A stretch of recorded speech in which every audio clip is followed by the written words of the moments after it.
شروع کرتی ہوں اللہ کے بابرکت نام سے جو دلوں کے بید بہتر جانتے ہیں۔ ایک دفعہ بیجنگ شہر کے ایک محلے میں ایک نوعمر لڑکی سے زنا بل جبر کا واقعہ پیش آیا اور مجرم روپوش ہو گیا۔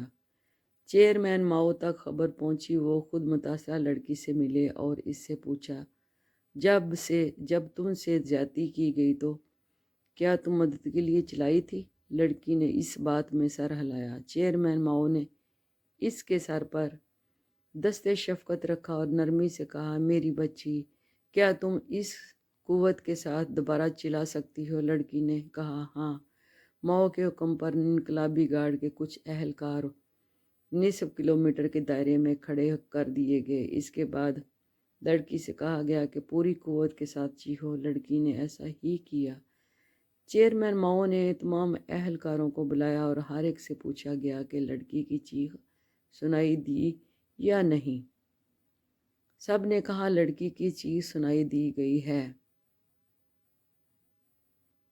چیئرمین ماؤ نے اگلا حکم صادر کیا کہ نصف مربع کلومیٹر کے اس علاقے کے تمام مردوں کو گرفتار کر لیا جائے اور 30 منٹ کے اندر اگر مجرم کی درست نشاندہی نہ ہو سکی تو تمام گرفتار مردوں کو گولی سے اڑا دیا جائے گا۔ حکم کی فوری تعمیل ہوئی اور دی گئی۔ مہلت کو ابھی بمشکل 10 منٹ ہی گزرے ہوں گے کہ مجرم کی نشاندہی ہو گئی اور اگلے منٹ کے اندر اندر مجرم کو پکڑ کر چیئرمین ماؤ کے سامنے پیش کر دیا گیا۔ لڑکی نے شناخت کی، موقع پر فیصلہ ہوا اور مجرم کا بھیجا اڑا دیا گیا۔ جرم سے سزا تک کا وہ دورانیہ محض 3 گھنٹوں پر مشتمل رہا۔ اسے کہتے ہیں کہ فوری انصاف، جس کے بل بوتے پر آج چیئرمین کامیاب ملکوں کی فہرست میں سب سے نمایاں ہے۔